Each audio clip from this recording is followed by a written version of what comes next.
Has Mikel Arteta found the next left-back to transform Arsenal's system? Recent reports via the media outlets of this world have linked us with AFC Bournemouth fullback Milos Kerez. He was born in Serbia, yet plays for Hungary at international level. As I just said, numerous reports have also been very consistent in saying Mikel Arteta wants to sign a left-back, despite on paper having Kirill who can play there, Tomiyasu who can play there, Zinchenko, as well as Kieran Tierney technically on paper.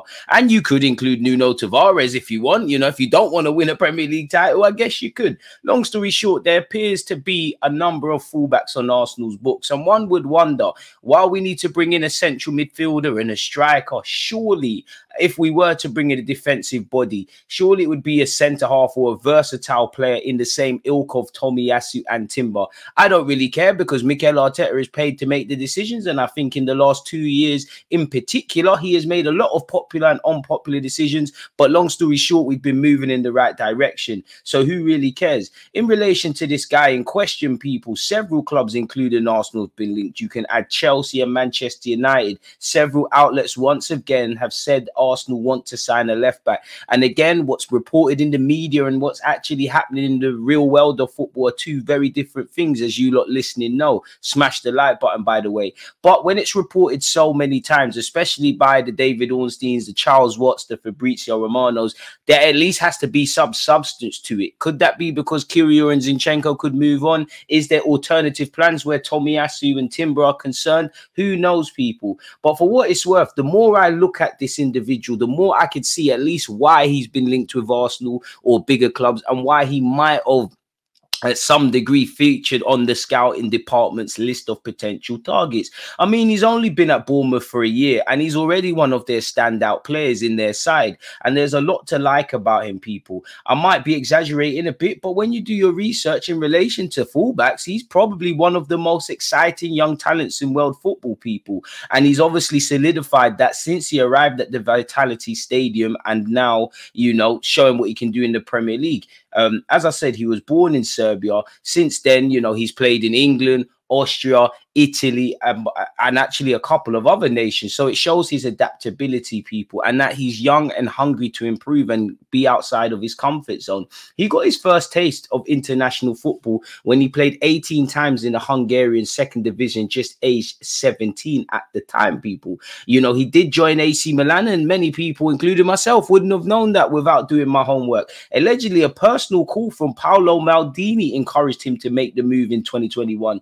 Unfortunately for him, I'm sure he learned a lot at AC Milan. He was unfortunate in that he didn't make a senior appearance, but did train with the first team on a regular basis. In January of 2022, he then made the move to Holland to sign for AZ Alkmaar. He featured largely for Jong AZ, their second string side. And upon his arrival, he broke into the first team during the UEFA Europa Conference League playoff campaign. He played 4 times in such, people. Again, the then teenager became a regular member of the side in the 2022-23 season, and he played 52 times in all comps, people, and he did contribute to 12 goals, bagging 5 himself with 7 assists in his first full season of action at that level. He then helped in his own way AZ finish 4th and reach the semi-finals of the Europa Conference League, people, in which he evidently played a key role. You can see why potentially Arsenal have an attraction for him. He's a young player that's got a solid ground of experience that is on an upwards trajectory, people.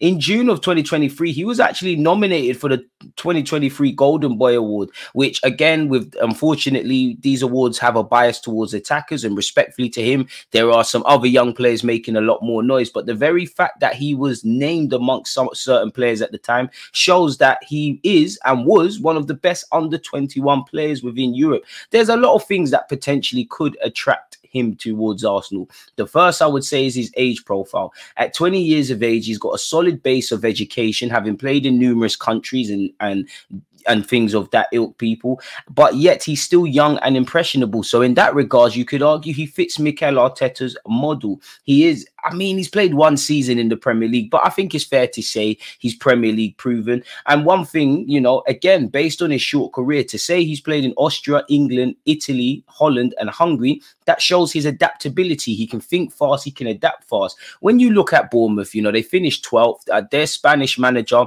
ironically from the same region of Spain as Mikel Arteta, deserves a lot of plaudits. We saw them finish 12th. We saw their form at the turn, or better yet, the end of 2023. They were one of the most informed sides. And when you look at how Areola plays, you know, Bournemouth play a high, attractive brand of football. There, you have to be very cultured on the ball. They press high. Obviously, they give respect to oppositions dependent on who they're playing, but they look to play their own philosophy. And I think there's a lot of interchangeables and similarities in which, if he did sign for Arsenal, would be, you know, something Mikel Arteta is attracted to. When you look at their high pressing, when you look at their defenders having to be comfortable on the ball and contribute in all phases of attacking and defensive play, when you look at him, he does show elements of playing as a traditional fullback, as well as inverting and getting in behind people. So again, this could be an attraction to Mikel Arteta. When you look at him as a left back, he's probably known for his pace, his defensive skills, his tenacity, and ultimately his ability to contribute in attack.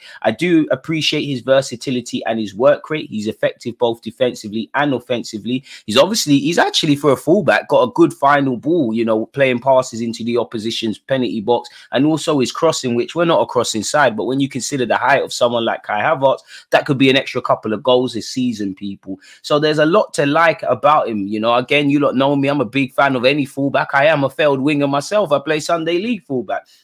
I believe this individual is the kind of defender that feels more comfortable with the ball at his feet and in the attacking sequences than necessarily in the defensive phase. I do think he shows a willingness to defend, and he is to a degree a reliable defender and a tough defender who will make it difficult for wingers to go at him and try and defeat him in 1v1 situations. Although I think he could be a bit polished in that regard. Sometimes I think he's over enthusiastic and probably a bit too strong in tackles. I do think defensively he can improve ever so slightly off the ball, people, and just generally, but he's strong in 1v1 situations. Generally, he does have the ability, due to his footballing IQ and his pace, to attack open and tight spaces. And ultimately, with what I'm saying and the research I'm doing, could you imagine the carnage we could cause down the left-hand side with either Trossard, Martinelli, or another winger, or anything else Mikel Arteta demands? And for me, obviously addressing that hole in the left-hand side of central midfield that Xhaka left, really, we'd be causing havoc, people. I do like his aggressiveness, but again, I have to say, again, there is a tendency on occasion to overcommit,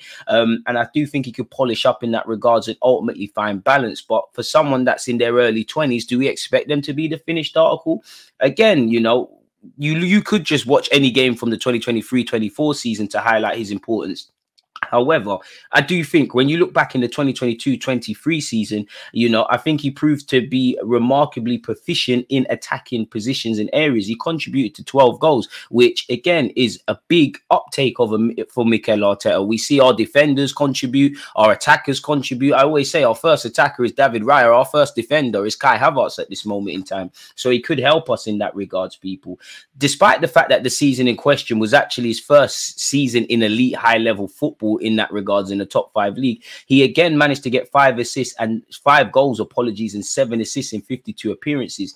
At the time, he was in the 91st percentile for non-penalty goals compared to other fullbacks, and was in a similar percentile for touches in the attacking penalty area. So that shows you somebody that is very cultured on the ball. Tierney can't quite do what Mikel Arteta demands of him in that role. Obviously, Zinchenko can do all of that, but he can't defend. Kirill doesn't necessarily look comfortable in every game that he's played in that role. So you could see why this could be an area that Mikel Arteta has highlighted. He was also at this period in the 95th percentile for actions taken that led directly to a goal, specifically take on. So again, it shows that we can probably create overloads on the left and the right hand side. I think I speak for many an Arsenal fan where I say we need to kind of go back to what we had the season before last year, where we looked equally as threatening down the right and down the left. We know some of this is due to the availability and our stronger players, or, you know, the Benjamin Whites, the Sakas, the Odegaards on the right-hand side. We do appear at times, in my opinion, a bit lopsided. And again, with a defender that has the ability to beat players with a desire to run with the ball and without the ball, he can be a constant threat for Arsenal and currently for Bournemouth down that left-hand side. As much as I think his positioning can improve, people, at the time, you know, going back to his AZ Alkmaar days, people, people, he had 3.93 interceptions per game, which shows someone that has a willingness to defend, nick the ball back, and maybe someone that could help Arsenal press high into the opposition's area. I do like the look of what I see from him. Also, he at the same period, he had 85 tackles and interceptions in the Eredivisie. He made 135 recoveries that season. And when you look at offensive duels, he scored 2.95, which again highlights his ability to win the ball on the floor and in the air, and just shows he's an individual that has multi-layers to his game. He's as well renowned for his wholehearted defensive approach. Like I said, there's many things he could improve defensively and fine-tune, which Arteta could, in theory, get out of him. But he is someone that, you know, I might be exaggerating, but he'd rather die than let his opponent get the better of him. In the present day, you don't really see too many defenders that probably love to defend. He'll throw his body on the line and throw his body into challenges for the team and to win games. And it highlights his importance that in his debut season for Bournemouth, he made 33 appearances in all comps and 28 in the league. I do think early in the campaign, he had some injuries, and I think he missed a couple of games towards the end of the season that's just gone last year with a couple of knocks, people. But it shows he's an ever-present member of the team, which unfortunately I would throw Timber into that bracket of being fit, but he had an ACL injury. Zinchenko and Tomiyasu pick up knots. Kirill doesn't appear that he's convinced everybody, including Arteta, wholeheartedly, and Tierney's days are numbered. Ultimately, he's got a great engine. He plays with high intensity. He's dynamic. He's got a good technical level, and all the other points I've mentioned. There's no wonder why he's drawing interest. Now, is there legitimate interest from Arsenal, or is it off the basis that we've been linked with left backs and it's a case of creative journalism? I'm not too sure if the journalists that have reported on such are the most creditable. No shade. I just don't know, people. In conclusion, again, I think he's got a good foundation. You know, 33 Dutch top flight appearances. He's played 28 times in the Premier League. He's got 16 caps for Hungary. I can see why, based on the system at Bournemouth, he may have been flagged on the radar potentially of our scouting and coaching staff.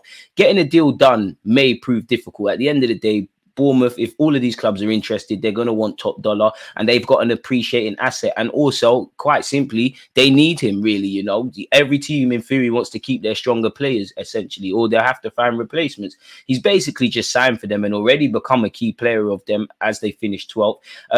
There's a lot to like, man. Good ball dominance. You know, I think he plays with personality. He's got a good tactical awareness, and he's got an immense offensive contribution. He's able to play inverted. You haven't seen that too many times, or as a traditional left back, or a bit of both, if I'm completely honest with you. No doubt his stock will continue to rise in the upcoming season. There's still many areas of his game that ultimately need to be ironed out, but I do like what I see, people. I mean, you know, some Bournemouth fans definitely, and maybe some Manchester United fans will remember exactly how good he played against them in the season that's just gone.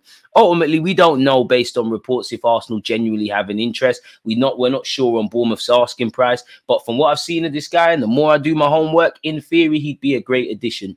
With that being said, let me know your thoughts. Don't forget to like, comment, and subscribe. I'm off to make another video for you lot. You lot stay safe, stay blessed. Peace.